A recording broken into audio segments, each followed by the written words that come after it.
भगवान महेश्वर कहते हैं, स्कंद, अब मैं भोग और मोक्ष की सिद्धि के लिए दीक्षा की विधि बताऊंगा, जो समस्त पापों का नाश करने वाली है, जिसके द्वारा मल और माया आदि पाशों का निवारण किया जाता है। जिससे शिष्य में ज्ञान की उत्पत्ति कराई जाती है, उसका नाम दीक्षा है। वो भोग और मोक्ष प्रदान करने वाली है। पशु पाशबद्ध जीव शुद्ध विद्या द्वारा अनुग्राह्य कहा जाता है। पशु पाशबद्ध जीव शुद्ध विद्या द्वारा अनुग्राह कहा गया है।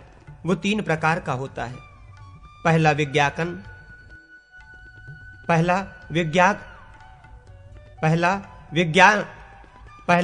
विज्ञानाकल, दूसरा प्रयलाकल और तीसरा सकल। उनमें से प्रथम अर्थात विज्ञानाकल पशु केवल मल रूप पाश से युक्त होता है। दूसरा अर्थात प्रयालाकल पशु मल और कर्म इन दोनों पाशों से आबद्ध होता है। और तीसरा अर्थात शकल पशु कला आदि लेकर भूमि पर्यंत सारे तत्व समूहों से बंधा होता है, अर्थात वो मल माया तथा कर्म त्रिविध पाशों से बंधा हुआ बताया गया है। इन पाशों से मुक्त होने के लिए जीव को आचार्य से मंत्राधना की दीक्षा लेनी होती है। वो दीक्षा 2 प्रकार की मानी गई है, एक निराधारा और दूसरी साधारा।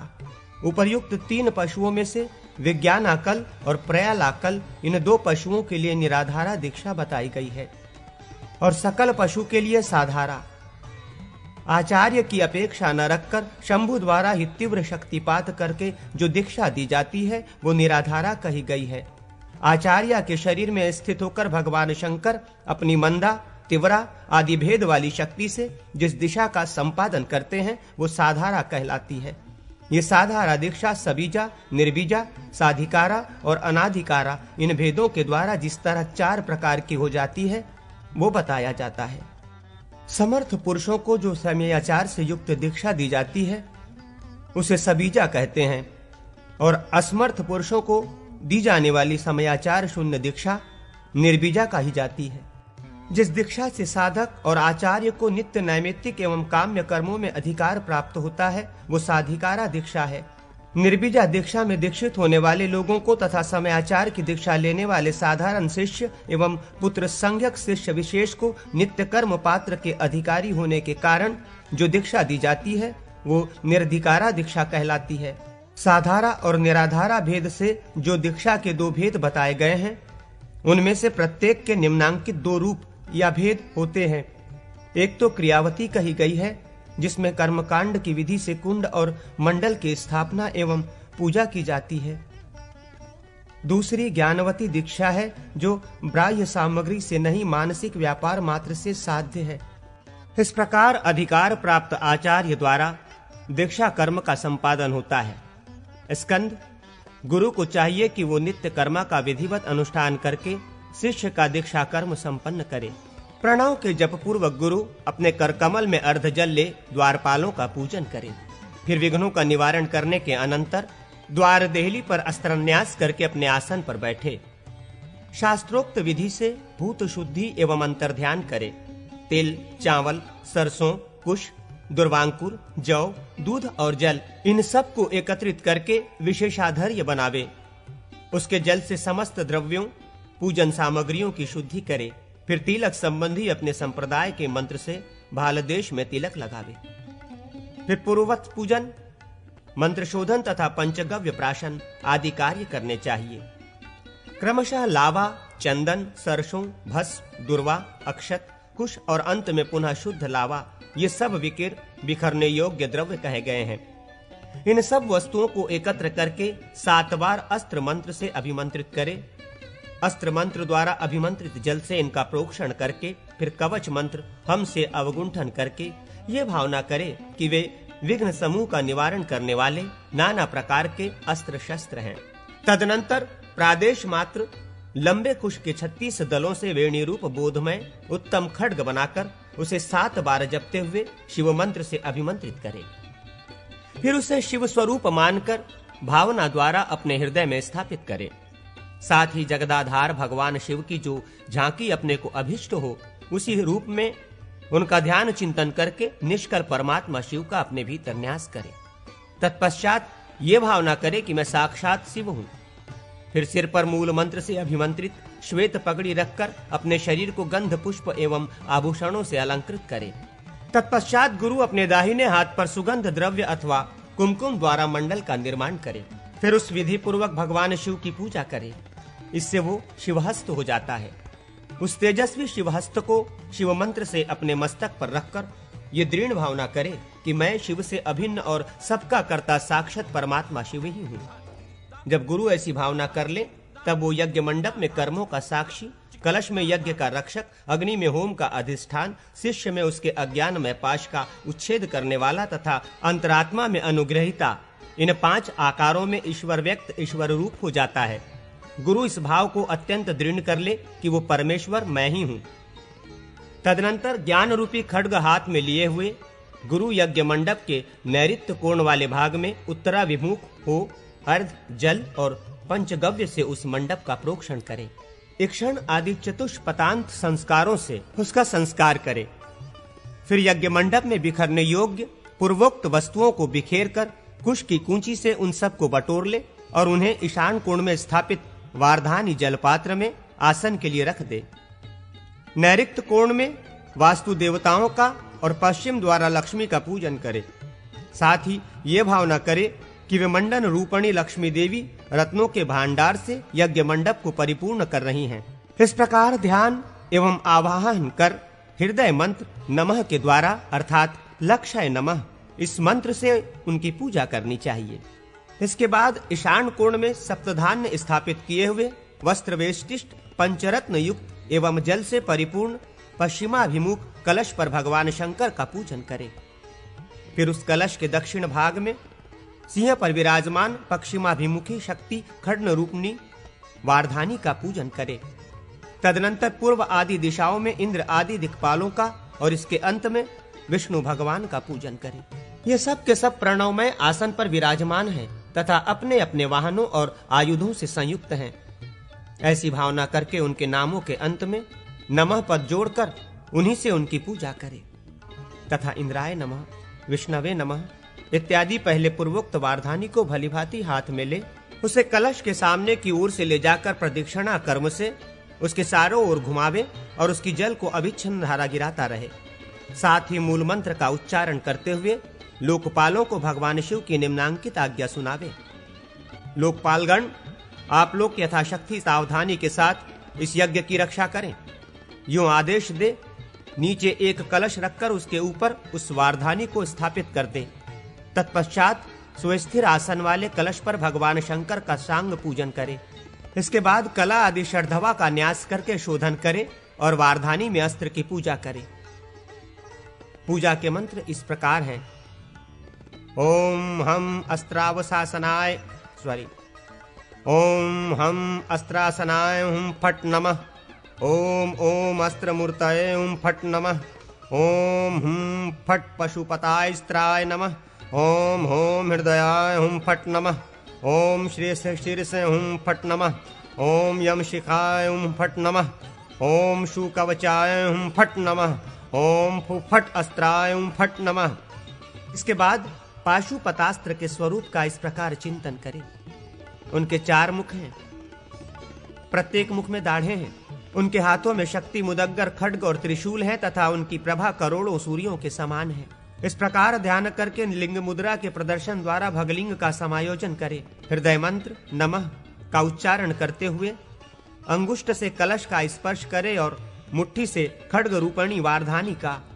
भोग और मोक्ष की सिद्धि के लिए पहले मुट्ठी से वारधानी का ही स्पर्श करना चाहिए। फिर कलश के मुखभाग की रक्षा के लिए उस पर पूर्वोक्त ज्ञान खड्ग समर्पित करे। साथ ही मूल मंत्र का 108 बार जप करके वो जप भी कलश को निवेदन कर दे। उसके दशमांश का जप करके वारधानी में उसका अर्पण करे। तदनंतर भगवान से रक्षा के लिए प्रार्थना करे। संपूर्ण यज्ञों को धारण करने वाले भगवान जगन्नाथ, बड़े यत्न से इस यज्ञ मंदिर का निर्माण किया गया है, कृपया आप इसकी रक्षा करें। इसके बाद वायव्य कोण में प्रणवमय आसन पर विराजमान 4 भुजाधारी गणेश जी का पूजन करें। तत्पश्चात वेदी पर शिव का पूजन करके अर्ध हाथ में लिए साधक यज्ञ कुंड के पास जाए। मंत्र देवता की तृप्ति के लिए बाएं भाग में अर्ध, गंध और धृत आदि को दे, दाहिने भाग में समिधा, कुशा एवं तिल आदि को रखकर कुंड, अग्निकुंड, स्नुक और धृत आदि का पूर्ववत संस्कार करके हृदय में ऊर्ध्वमुख अग्नि की प्रधानता का चिंतन करे तथा अग्नि में भगवान शिव का पूजन करे। फिर गुरु अपने शरीर में शिव कलश में मंडल में अग्नि और शिष्य की देह में सृष्टि न्यास की रीति से न्यास कर्म का संपादन करके अधवा का विधि पूर्वक शोधन करने के पश्चात कुंड की लंबाई चौड़ाई के अनुसार ही अग्निदेव के मुख की लंबाई चौड़ाई का चिंतन करके अग्निजिह्वाओं के नाम मंत्र के अंत में नमः एवं स्वाहा बोलकर अभिष्ट वस्तु की आहुतियां देते हुए अग्निदेव को तृप्त करे। रेफ रहित अंतिम 2 वर्णों के सभी अर्थात 7 अक्षर यदि रकार और छठे स्वर ओम पर आरूढ़ हों और उनके भी ऊपर चंद्र बिंदु रूप शिखा हो तो वे ही अग्नि की 7 जिह्वाओं के क्रमशः 7 बीज मंत्र हैं तथा यरुं यरुं श्रुं श्रुं श्रुं। अग्नि की 7 जिह्वाओं के नाम इस प्रकार हैं: अरण्या, कनका, रक्ता, कृष्णा, सुप्रभा, अतिरिक्ता तथा बहुरूपा। ईशान पूर्व अग्नि, नैऋत्य पश्चिम, वायव्य तथा मध्य दिशा में क्रमशः इनके मुख हैं, अर्थात एक त्रिभुज के ऊपर दूसरा त्रिभुज बनाने से जो 6 कोण बनते हैं वे क्रमशः ईशान, पूर्व, अग्नि, नैऋत्य, पश्चिम तथा वायव्य कोण में स्थित होते हैं। अग्नि की हिरण्य आदि 6 जिह्वाओं को इन्हीं 6 कोणों में स्थापित करें तथा अंतिम जिह्वा बहुरूपा को मध्य में। शांतिक एवं पौष्टिक कर्म में खीर आदि मधुर पदार्थों द्वारा होम करें, परंतु अभिचार कर्म में सरसों की खली, सत्तू, जौ की कांजी, नमक, राई, मट्ठा, कड़वा तेल, कांटे तथा टेढ़ी मेढ़ी समिधाओं द्वारा क्रोध पूर्वक भाषाणु भाष्य मंत्र से हवन करें। कदम्ब की कलिकाओं द्वारा होम करने से निश्चय ही यक्षिणी सिद्धि प्राप्त हो जाती है। वशीकरण और आकर्षण की सिद्धि के लिए बंदूक, दोपहरिया और पलाश के फूलों का हवन करना चाहिए। राज्य लाभ के लिए बिल्व फल का और लक्ष्मी की प्राप्ति के लिए पाटल, पारड़ एवं चंपा के फूलों का होम करें। चक्रवर्ती सम्राट का पद पाने के लिए कमलों का तथा संपत्ति पाने के लिए भक्ष्यभोज्य पदार्थों का होम करें। दुर्वा का हवन किया जाए तो उससे व्याधियों का नाश होता है। समस्त जीवों को वश में करने के लिए विद्वान पुरुष प्रियंग तथा कदली के पुष्पों का हवन करे। आम के पत्ते का होम ज्वर का नाशक होता है। मृत्युंजय देवता या मंत्र का उपासक मृत्यु विजयी होता है। तिल का होम करने से अभ्युदय की प्राप्ति होती है। रुद्र शांति समस्त दोषों को शांत करने वाली है। वे प्रस्तुत प्रसंग को पुनः आरंभ करते हैं। 108 आहुतियों से मूल का और उसके दशांश आहुतियों से अंगों का तर्पण करें। ये हवन अथवा तर्पण मूल मंत्र से ही करना चाहिए। फिर पूर्ववत पूर्णाहुति दे। शिष्यों को दीक्षा में प्रवेश कराने के लिए प्रत्येक शिष्य के निमित्त मूल मंत्र का 100 बार जप करना चाहिए।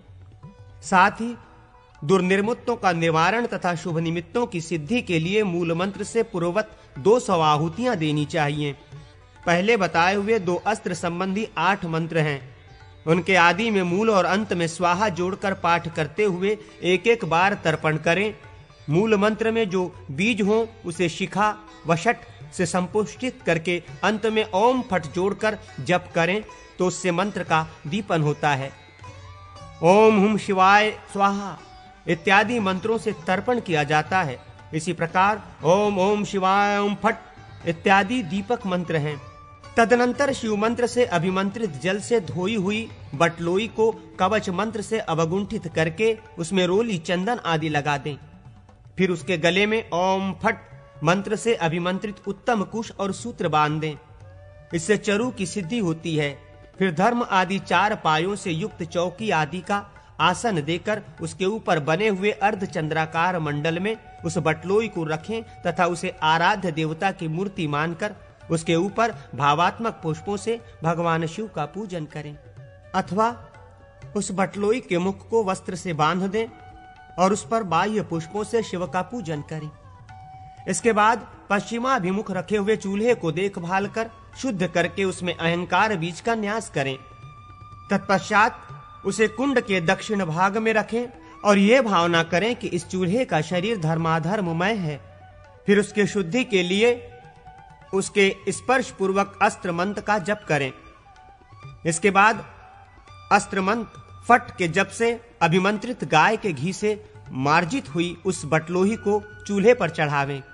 उसमें अस्त्र मंत्र से शुद्ध किए हुए गोदुग्ध को 100 बार प्रासाद मंत्र होम से अभिमंत्रित करके डालें। फिर उस दूध में सांवा आदि के चावल छोड़ें। उसकी मात्रा इस प्रकार है: एक शिष्य की दीक्षा विधि के लिए 4 पसर चावल डालें और 2-3 आदि जितने शिष्य बढ़ें उन सब के लिए क्रमशः 1-1 पसर चावल बढ़ाता जाए। फिर अस्त्र मंत्र से आग जलावें एवं कवच मंत्र हुम से बटलोही को ढक दें। साधक पूर्वाभिमुख हो उस शिवाग्नि में मूल मंत्र के उच्चारण पूर्वक चरु को पकावें। जब वो अच्छी तरह सीज जाए तब वहां सुरवा को घी से भरकर स्वाहंत संहिता द्वारा मंत्रों द्वारा उस चूल्हे में ही तप्ताधिकार नामक आहुति दें। तदनंतर मंडल में चरोस्थाली को रखकर अस्त्र मंत्र से उस पर कुश रख दें। उसके बाद प्रणव से चूल्हे में उखलेखन और हृदय मंत्र से लेपन करके पूर्ववत तप्ताभिकार के स्थान में शीताधिकार नामक आहुति दें। इस तरह चूल्हा शीतल होता है। शीताभिधार आहुति की विधि यह है कि संहिता मंत्रों के अंत में वौषट पद जोड़कर उसके द्वारा कुंड मंडप के पश्चिम भाग में दर्भ आदि के आसन पर प्रत्येक शिष्य के निमित्त से 1-1 आहुति दे। फिर श्रुक द्वारा संपात होम करने के पश्चात संहिता मंत्र से शुद्धि करें। फिर अंत में वशट लगे हुए उसी संहिता मंत्र द्वारा एक बार चरु लेकर धेनु मुद्रा द्वारा उसका अमृतीकरण करें। इसके बाद वेदी पर उसके द्वारा शांति होम करें। तत्पश्चात गुरु अपने शिष्यों के लिए, अग्नि देवता के लिए तथा लोकपालों के लिए धृत सहित भाग नियत करें। ये तीनों भाग समान घी से युक्त होते हैं। इन सब के नाम मंत्रों के अंत में नमः पद लगाकर उनके द्वारा उनका भाग अर्पित करें और उसी मंत्र से उन्हें आचमनीय निवेदित करें। तदनंतर मूल मंत्र से 108 आहुति देकर विधिवत पूर्णाहुति होम करें। इसके बाद मंडल के भीतर कुंड के पूर्व भाग में अथवा शिव एवं कुंड के मध्य भाग में हृदय मंत्र से रुद्र मातृका गण आदि के लिए अंतर्बलि अर्पित करें। फिर शिव का आश्रय लें। उनकी आज्ञा पाकर एकत्व की भावना करते हुए इस प्रकार चिंतन करें: मैं सर्वज्ञता आदि गुणों से युक्त और समस्त अध्वाओं के ऊपर विराजमान शिव हूं। ये यज्ञ संस्कार मेरा अंश है। मैं यज्ञ का अधिष्ठाता हूं। यूं अहंकार शिव से अपने एकात्म बोध पूर्वक गुरु यज्ञ मंडप से बाहर निकले। फिर अस्त्र मंत्र फट्ट द्वारा निर्मित मंडल में पूर्वाग्र उत्तम कुश बिछाकर उसमें प्रणव में आसन की भावना करके उसके ऊपर स्नान किए हुए शिष्य को बिठावे। उस समय शिष्य को श्वेत वस्त्र और श्वेत उत्तरीय धारण किए रहना चाहिए। यदि वो मुक्ति का इच्छुक हो तो उसका मुख उत्तर दिशा की ओर होना चाहिए और यदि वो भोग का अभिलाषी हो तो उसे पूर्वाभिमुख बिठाना चाहिए। शिष्य के शरीर का घुटनों से ऊपर का ही भाग उस प्रणवासन पर स्थित रहना चाहिए, नीचे का भाग नहीं। इस प्रकार बैठे हुए शिष्य की ओर गुरु पूर्वाभिमुख होकर बैठे। मोक्ष रूपी प्रयोजन की सिद्धि के लिए शिष्य के पैरों से लेकर शिखा तक के अंगों का क्रमशः निरीक्षण करना चाहिए। और यदि भोग रूपी प्रयोजन की सिद्धि अभिष्ट हो तो इसके विपरीत क्रम से शिष्य के अंगों पर दृष्टिपात करना उचित है। अर्थात उस दशा में शिखा से लेकर पैरों तक के अंगों का क्रमशः निरीक्षण करना चाहिए। उस समय गुरु की दृष्टि में शिष्य के प्रति कृपा प्रसाद भरा हो और वो दृष्टि शिष्य के समक्ष शिव के ज्योतिर्मय स्वरूप को अनावृत रूप से अभिव्यक्त कर रही हो। इसके बाद अस्त्र मंत्र से अभिमंत्रित जल से शिष्य का प्रोक्षण करके मंत्रांबु स्नान का कार्य संपन्न करें। प्रोक्षण मंत्र से ही यह स्नान संपन्न हो जाता है। तदनंतर विघ्नों की शांति और पापों के नाश के लिए भस्म स्नान करावें। इसकी विधि यों है: अस्त्र मंत्र द्वारा अभिमंत्रित भस्म लेकर उसके द्वारा शिष्य को सृष्टि संहार योग से ताड़ित करें, अर्थात ऊपर से नीचे तथा नीचे से ऊपर तक अनुलोम विलोम क्रम से उसके ऊपर भस्म छिड़कें। फिर सकलीकरण के लिए पूर्ववत अस्त्र जल से शिष्य का प्रोक्षण करके उसकी नाभि के ऊपर के भाग में अस्त्र मंत्र का उच्चारण करते हुए कुशाग्र मार्जन करें और हृदय मंत्र का उच्चारण करके पापों के नाश के लिए पूर्वोक्त कुशों के मूल भाग से नाभि के नीचे के अंगों का स्पर्श करें। साथ ही समस्त पाशों को 2 टूक करने के लिए पुनः अस्त्र मंत्र से उन्हीं कुशों द्वारा यथोक्त रूप से मार्जन एवं स्पर्श करें। तत्पश्चात शिष्य के शरीर में आसन सहित सांग शिव का न्यास करें। न्यास के पश्चात शिव की भावना से ही पुष्प आदि द्वारा उसका पूजन करें। उसके बाद नेत्र मंत्र वौषट अथवा हृदय मंत्र नमः से शिष्य के दोनों नेत्रों में श्वेत कोरदार एवं अभिमंत्रित वस्त्र से पट्टी बांध दें और प्रदक्षिण कर्म से उसको शिव के दक्षिण पार्श्व में ले जाएं। वहां षडुगस्थ 6 अध्वाओं से ऊपर उठा हुआ अथवा उन 6 से उत्पन्न आसन देकर यथोचित रीति से शिष्य को उस पर बिठावें। संहार मुद्रा द्वारा शिव मूर्ति से एकीभूत अपने आप को उसके हृदय कमल में अवरुद्ध करके उसका काया शोधन करें। तत्पश्चात न्यास करके उसकी पूजा करें। पूर्वाभिमुख शिष्य के मस्तक पर मूल मंत्र से शिवहस्त रखना चाहिए, जो रुद्र एवं ईश का पद प्रदान करने वाला है। इसके बाद शिव मंत्र से शिष्य के हाथ में शिव की सेवा की प्राप्ति के लिए उपाय स्वरूप पुष्प दें और उसे शिव पर ही चढ़वावें।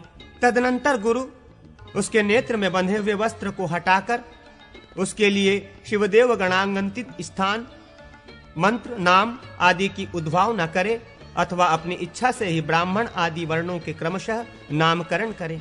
शिव कलश तथा वारधानी को प्रणाम करवाकर अग्नि के समीप अपने दाहिने आसन पर पूर्ववत उत्तराभिमुख शिष्य को बिठावे और ये भावना करे कि शिष्य के शरीर से सुषुम्ना निकलकर मेरे शरीर में विलीन हो गई है।